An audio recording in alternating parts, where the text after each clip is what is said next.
Ndabaramukije bakunzi b'ijwi ry'urwaruka mudukurikirana kuri radio no ku rubuga rwa YouTube chaîne ijwi ry'urwaruka TV. Kaze mu biganiro vyacu aho tugiye kubashikiriza inkuru ya Yakobo, umuhungu wa Isaka, umwuzukuru wa Aburahamu. Yakobo kandi niwe akomokako imiryango 12 ya Isirayeli. Na nubu tuvugana Isirayeli igizwe n'abahungu 12 ba Yakobo. Tutarinjira mu idonido ry'iyi nkuru, Yakobo mu bundi buryo agaragara nk'umunyavyaha biturutse kukungene yakunze guhemukira mwene wabo, yongera ahenda se wiwe kariwe Esau. Menya neza ibikorwa ukora bibi kuri bagenzi bawe nawe bizokugarukako. Yakobo yabayeho ari umubeshi, ahemukira mwene wabo, nawe byaramugizeko ingaruka. Sebukwe Labani nawe yaramuhenze, amuha umugore atariwe. Yashaka Rasheli acaramucamwo amuha Leya. Kugira aronke Rasheli yarinze kumukorera ubugira kabiri imyaka 14. Aho murumva ko yarasubijwe ivyo yakoze. Ikindi gihe abahungu biwe baramuhenze ngo Yozefu igikoko c'inkazi caramuriye kandi aribo bamugurishije. Aho naho urumva ko ingaruka yakomeje kumugarukako. Rero na wewe ugiye gukurikirana iyi nkuru wumve ko niwakora neza bizokugarukako, niwakora nabi naho nyene inabi yawe uzoyisanga imbere. Ndongeye kubaha ikaze kuri mikro, muri kumwe na Irankunda Ado Desire. Kaze mwisezerano risha. Imana ibwira Yakobo ubwayo, akenshi yerekana ko ari Imana ya Aburahamu, Isaka na Yakobo. Iri zina ry'Imana rikomoka ku isezerano yagiranye n'aba bagabo batatu ryageze ku Bayahudi bose. Reka tumenye inkuru ya Yakobo. Yakobo mwene Isaka na Rebeka. Yakobo yavutse mu bumwe hagati ya Isaka n'umugore wiwe, ni murumuna w'amahasa ya Esau. Agatsintsiri yaje afashe mu gihe cyo kuvuka niko kamuhesheje izina Yakobo, risobanura mu gihe burayo gufata agatsintsiri canke uwusaba. Ndetse mbere yuko bavuka, Uhoraho yabwiye Rebeka ati, amahanga abiri ari mu nda yawe, abantu babiri batandukanye bazova mu nda yawe, umwe azokomera kurusha uwundi kandi mukuru azokorera muto. Ivyo wobisoma mu Itanguriro igice ca 25 n'igice ca 23. Yakobo yubakanye n'abakobwa babiri ba Labani, murumuna wa mama wa Yakobo. Labani ni musaza wa Rebeka. Leya na Rasheli. Kuri Rasheli yakoze imyaka 14 yose kugira ngo bashobore kubakana. Mu by'ukuri Labani yaramubeshe, amuha Leya nk'umugore wiwe nyuma y'imyaka 7 akora. Amutegeka gukora iyindi myaka 7 kugira atware umugore yakunda ari we Rasheli. Inkuru ya Yakobo yuzuye ubuhemu no gusubiza umuntu inyuma. Ubwa mbere Yakobo afata uburenganzira bw'amavuko bwa murumuna wiwe, amusaba kubicuruza isahani y'utwo kurya. Hanyuma yivye murumuna wiwe umugisha, abesha ko ariwe ari imbere ya se Isaka. Nyuma y'ivyo nawe nyene yahenzwe na sebukwe Labani, amukoresha nabi bituma akora umwuga w'ubwungere imyaka 20. Ariko igihe kigeze cyo kugenda, Yakobo ashira mu bikorwa teknike imwemerera gukina na sebukwe no kugenda ajanye ibitungwa vyiza mu busho bwa sebukwe. Izina Isirayeli ryahawe Yakobo nyuma yo kugwana na marayika w'Imana ijoro ryose. Mu gihe umumarayika yashaka kugenda, Yakobo amusaba kumuha umugisha, amuha izina rya Isirayeli, risobanura ngo Imana iratsinda canke uwuhanganye n'Imana. Ku bagore biwe bose n'incoreke zibiri, Yakobo yavyaye abahungu 12 n'umukobwa umwe. Mu bahungu biwe 12 niho havutse imiryango 12 ya Isirayeli: Rubeni, Simiyoni, Lewi, Yuda, Zebuloni, Isakari, Dani, Gadi, Asheri, Nafutali, Yozefu, Benyamini. Yakobo na Yozefu. Yozefu yari umuhungu Yakobo yakunda cyane kuko yari umuhungu yaronse mu busaza, ariko kubera ishari barumuna biwe baramugurishije, bituma se wiwe yemera ko yishwe n'ibikoko byo mwishamba. mu mpera z'ubuzima bwiwe Yakobo yasanze umuhungu wiwe ari muzima kandi ameze neza, yarabaye n'umutegetsi akomeye muri guverinema yo mu Misiri. Yozefu yitaye kuri se kugeza apfuye nyuma y'igihe gito. Ibice by'ingenzi mu buzima bwa Yakobo mwene Isaka. Yakobo umuvukanyi wa Esawu uwa mbere yasohotse yari umutuku, hose yuzuye umushatsi n'ubwoya, bamuha izina rya Esawu. Nyuma murumuna wiwe asohoka, ikiganza ciwe gifashe agatsintsiri ka Esawu, bamuha izina Yakobo, ni ukuvuga arakurikira. Igihe bavuka Isaka yari afise imyaka 60. Abahungu bakuze, Esawu yabaye umuhigi w'umuhinga, umuntu wo mw'ishamba mu gasozi. Yakobo yari umuntu yoroheje, yaba mu mahema. Itanguriro 25 ku murongo wa 25 kugeza ku 27. Umunsi umwe Yakobo yategura ibyo kurya. Igihe Esawu yagaruka avuye mu murima arushe, Esawu abwira Yakobo ati, reka mire iyi sosi ihari kuko ndushe. Niyo mpamvu Esawu yahawe izina rya Edomu, ni ukuvuga red head. Yakobo aramubwira ati, noneho gurisha uburenganzira bwawe bw'imfura. Esawu aramusubiza ati, ndapfa, uburenganzira bwanje bw'imfura bumaziki. Yakobo aramusubiza ati ndahira nonaha. Esawu ararahira, agurisha kuri Yakobo uburenganzira bwiwe bwo kuba imfura. Itanguriro igice cya 25 ku murongo wa 29 kugeza ku 33. Yakobo yinjira mu nzu ya se ati, data. Arabasubiza ati, ndi hano. Urinde mwananje? Yakobo abwira se ati, ndi Esawu imfura yawe, nakoze ibyo wambwiye, ngwino wicare urye. Yakobo ati, umukino wanje noneho urashobora kumpa umugisha. Iyo ni inkuru ndende ushobora kwisomera mu gitabo cy'Itanguriro igice cya 27 ku murongo wa 18 kugeza ku murongo wa 19. Urabona uko byakurikiranye. Reka turabe ibyabereye i Beteli.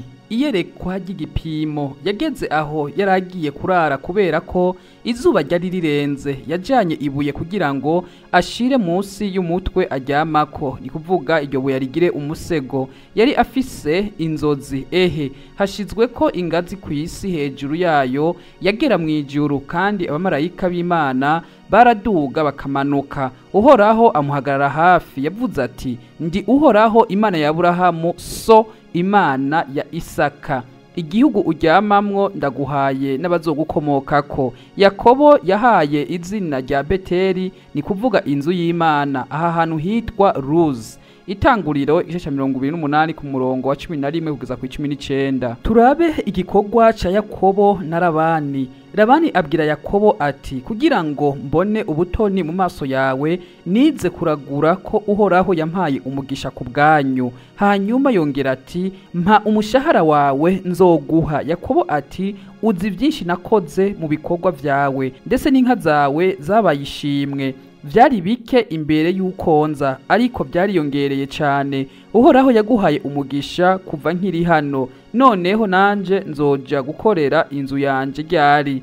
Itanguriro igice cya 30 ku murongo wa 27 gushika ku mirongo 3. Urugamba rwa Yakobo na marayika. Umugabo ati, reka ngende kuko bugira buce. Yakobo aramusubiza ati, sindakurekura kiretse umpaye umugisha. Umugabo aramubaza ati, witwa nde? Aramusubiza ati, Yakobo. Aramubwira ati, izina ryawe ntirizongera kuba Yakobo, ahubwo ni Isirayeli, ni ukuvuga Imana iragwanirwa, kuko wagwanye n'Imana n'abantu kandi uratsinda. Itanguriro 32 ku murongo wa 27 gushika ku 29. Bakunzi muri ko madukurikirana muri no nkuru ya Yakobo, tugenda tubabwira ibice bikuru bikuru by'inkuru za Yakobo, kuko inkuru za Yakobo ni inkuru ndende cyane, ariko twabaturukanyije inkuru tugenda tubashikiriza zabaye kuri Yakobo. Ubu naho turabe ingene Esawu na Yakobo bahuye.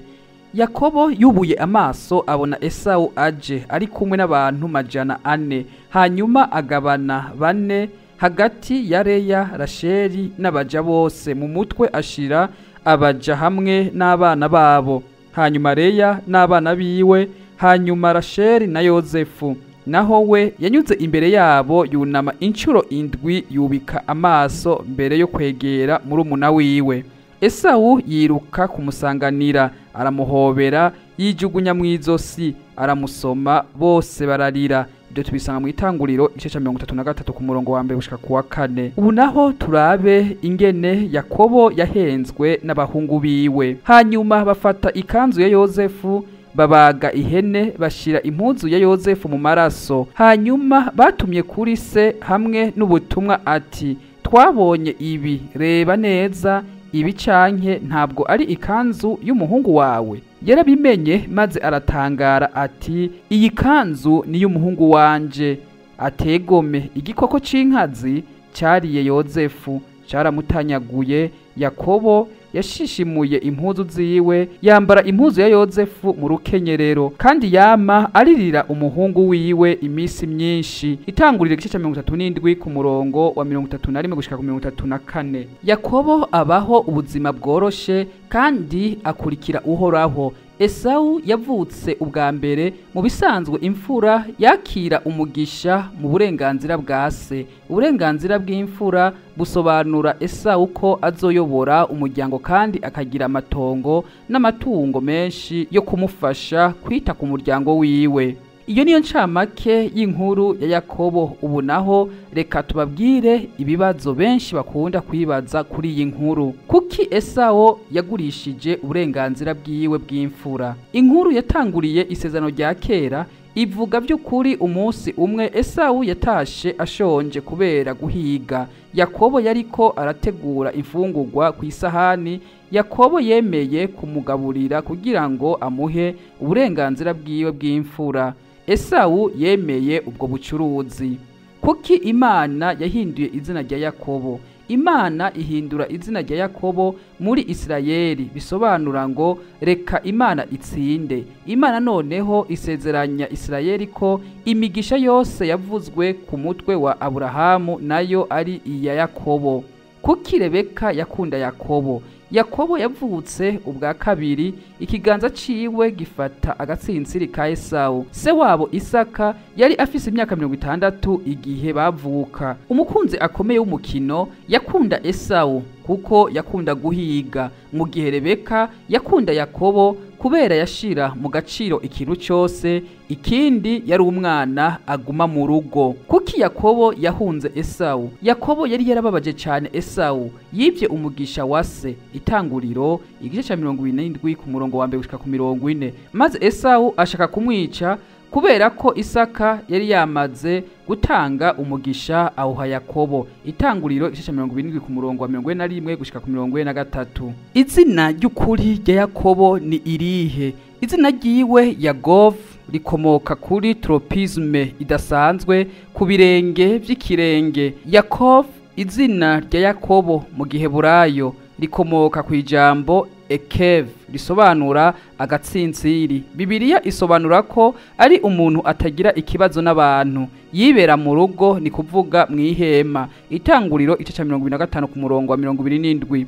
Yakunzwe na mama wiwe Rebeka, ise agakunda murumuna wiwe Esawu. Ninde muka Yakobo avugwa muri Bibiliya? Inkuru yo muri Bibiliya ivuga ko Imana yamushumbushije mu gihe Rasheli yakundwa cyane. Nubwo yasa naho atuje, amaso yiwe yari yera gose. Yavyariye Yakobo abahungu 6: Rubeni, Simiyoni, Lewi, Yuda, Isakari na Zebuloni, n'umukobwa umwe yitwa Dina. Kuki Imana yahisemo Yakobo? Imana yari yarabiteguye mbere muri ubwo buryo. Imana yita ku bantu bameze nk'umwuka. Imana iha inkomezi n'ukuri imigisha ku badafise intege nke, ku buryo bashobora kwipfuza gusa imbabazi zayo n'imigisha. Ni uruhe ruhare Yakobo afise muri Bibiliya? Dukurikije Itanguriro igitabo ca mbere ca Bibiliya y'Igiheburayo, Yakobo ni umuhererezi wa Isaka na Rebeka, ni se w'abahungu 12 bazoba abashinze imigani y'imiryango 12 ya Isirayeli. Ni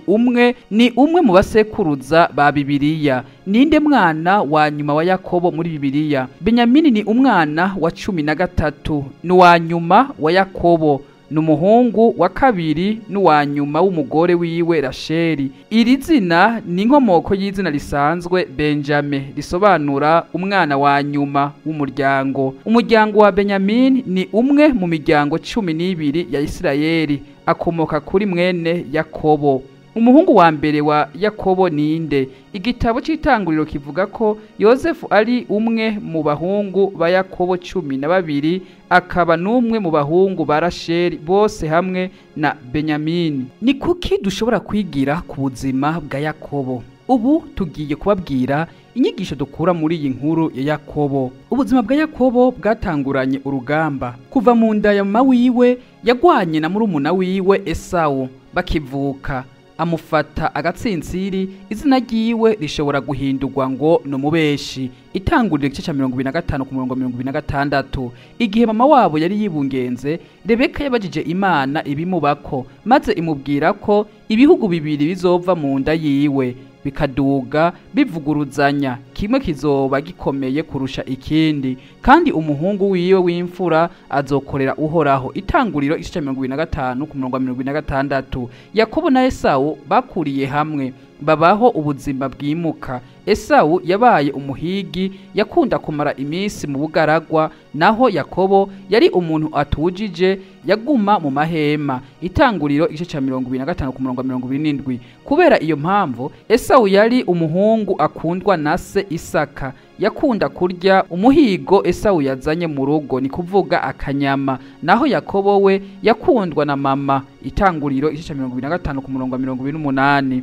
Uku gutoneshwa kwagize ingaruka ku gisekuru, cyane cyane kuri Yosefu. Umuhungu wa Yakobo yakunda cyane, yagiriwe ubutoni ku buryo abahungu biwe bamwanka cyane kugeza aho byamutwaye ubuzima. Isaka amaze gusaza kandi amaso yiwe ntiyarakibona, yumva ko umunsi w'urupfu rwiwe wegereje, ategura guha Esawu umugisha kubera yari umuhungu w'imfura. Itangurira igice cya 70 ku murongo wa 1 kugeza ku wa 4. Rebeka yumvise ibyo, ategura umugambi wo guhenda Isaka ngo ahe umugisha Yakobo, aho kuba ari mumuna wiwe awuronka. Uko niko Yakobo yakoresheje imigisha ya Esawu. Esawu yarahiye ko azica murumuna wiwe. Itanguriro igice cya 70 ku murongo wa 41. Ubwa nyuma se yabayeho iyindi myaka 20. Itanguriro igice cya 35 ku murongo wa 27 gushika ku 29.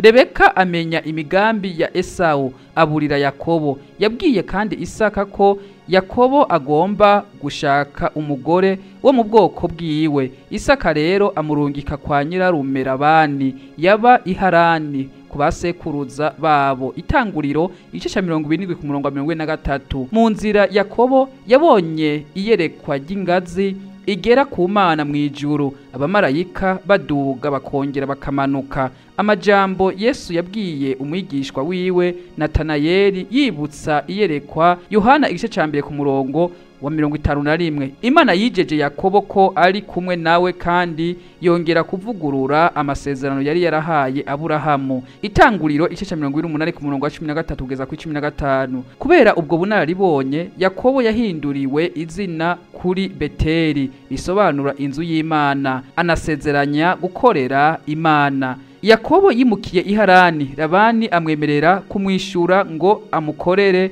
nk'umwungere w'intama ziwe. Yakobo yemeye kumukorera imyaka 7, agura umukobwa wiwe Rasheli, uwo yakunda cyane, ariko yaje kuvumbura ko nyirarume ashobora kuba inyankamugayo nkawe. Mu ijoro ry'ubukwe Labani yahinduye Rasheli na mukuru wiwe Leya. Itangurira igice cya 29 ku murongo wa 23 kugeza ku 25. Ariko yemeye kumuha Rasheli Yakobo amaze 7 yose ari kumwe na Leya, hanyuma basezerana na Labani gukorera Rasheli iyindi myaka 7. Yakobo yarabyemeye, yakomeje gushingirwa n'abagore bose, ariko yakunda Rasheli kuruta Leya. Itangurira igice cya 29 ku murongo wa 30. Kandi ivyo byateje ugutumvikana mu muryango wabo. Igihe Rasheli yari ingumba, Leya yahaye Yakobo umuhungu wiwe w'imfura Rubeni akurikirwa n'abandi bahungu 11 Leya yavyaye. Rasheli n'abaja babo bose bazoba abakurambere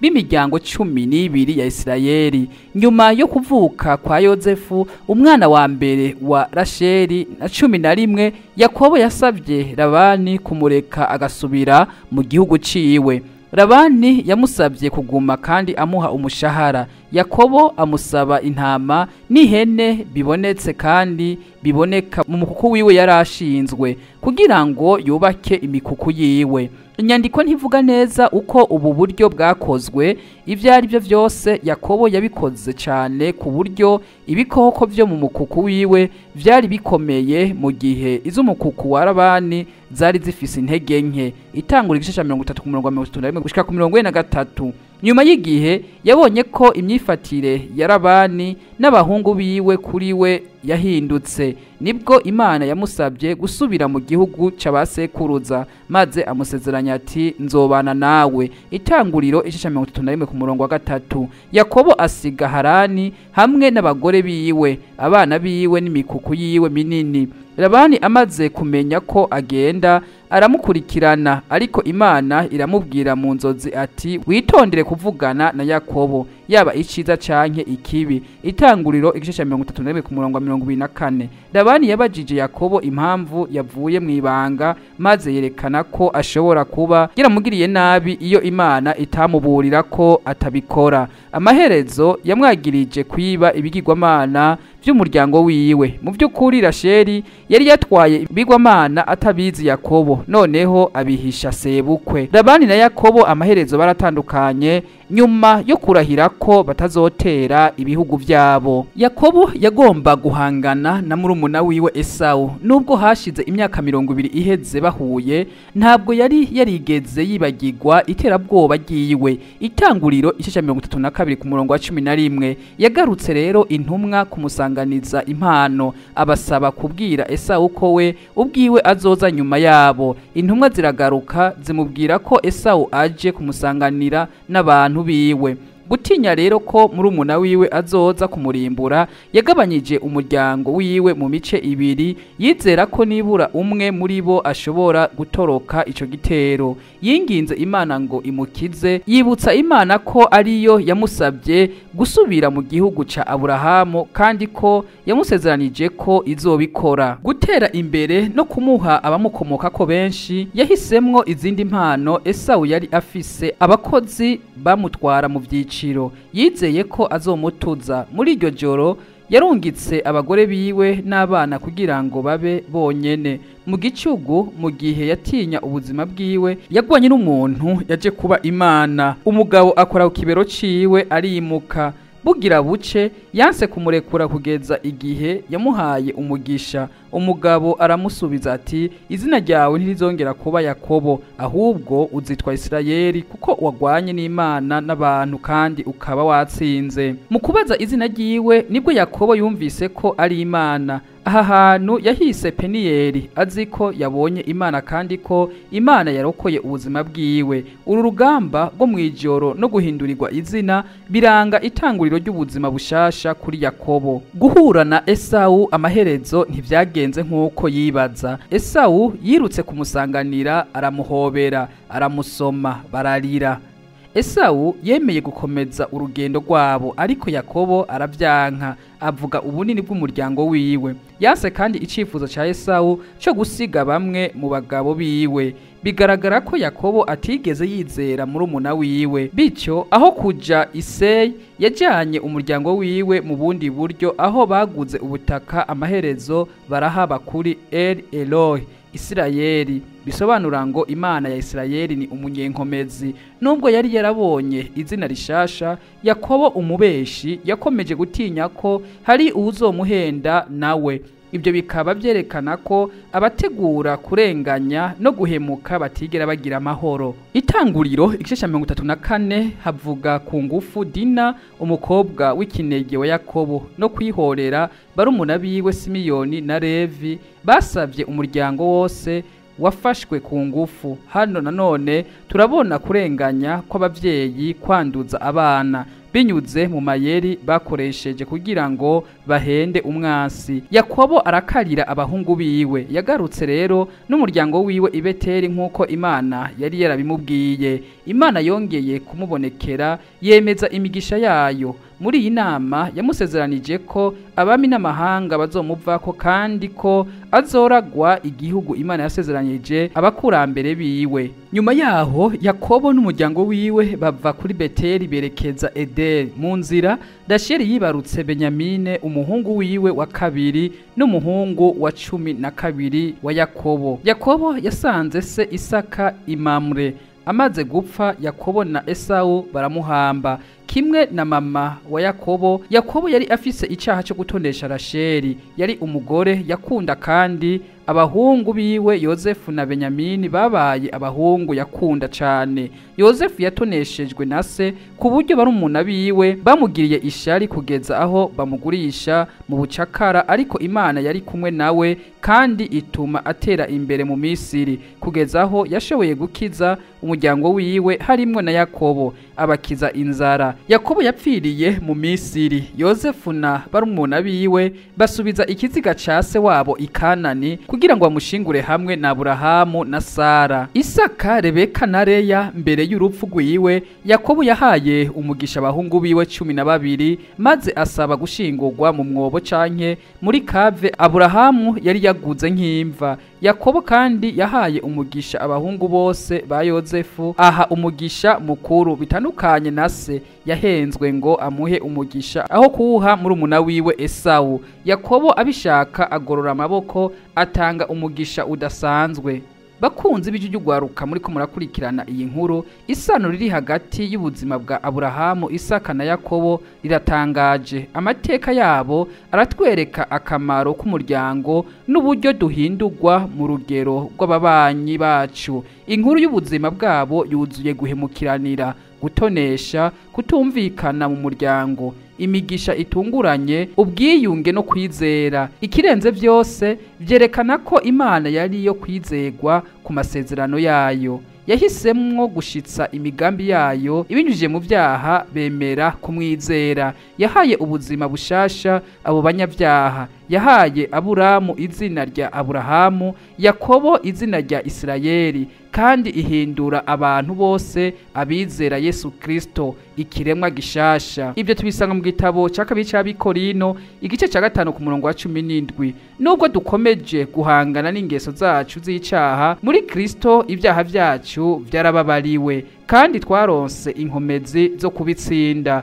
Twatumiwe gutanga umusaruro mu bikorwa vy'Imana mw'isi. Twaronse izina risha kandi dushobora kwizera amasezerano y'Imana. Itwereka ubudahemuka kuri twe incuro nyinshi. Izina rya Yakobo umubeshi ryaranze cyane ubuzima bwiwe, ariko kandi yari Isirayeli, uwo Imana yasezeranije ko azokomeza kuba umwizegwa. Imana yabonekeye Yakobo, yemera amasezerano yiwe. Nubwo yari afise amakosa, yamuhisemo kumugira umuyobozi w'igihugu gikomeye, na nubu kiracitirirwa izina ryiwe. Bitabaye ivyo, birashoboka ko Yakobo tutari kumwumva kubera ko asa nkaho yisanze hagati y'ibintu by'ingenzi hamwe n'abakinyi bakomeye bamukikije. Yakobo niyerekanye ubwenge n'ubutwari bwinshi. Kubw'ibyo dushobora kugerageza kumubona gusa nk'igikoresho coroshe mu maboko y'Imana. Nimba twibwira ko tudakomeye mu maso y'Imana kuko tutari mu murongo, tukamukorera ibintu bikomeye, noneho ubuzima bwa Yakobo butwigisha ko Imana ishobora kudukoresha nubwo dufise intege nke kugira ngo dushitse imigambi y'Imana kandi ko izobikora. Reka tubashimire mwebwe mwese mwahisemo gukurikirana iyi nkuru ivuga ubuzima bwa Yakobo. Uwariko arabashikiriza iyi nkuru ya Yakobo ni Irankunda Adodezire. Nawe ubutaha mu zindi nkuru twabateguriye.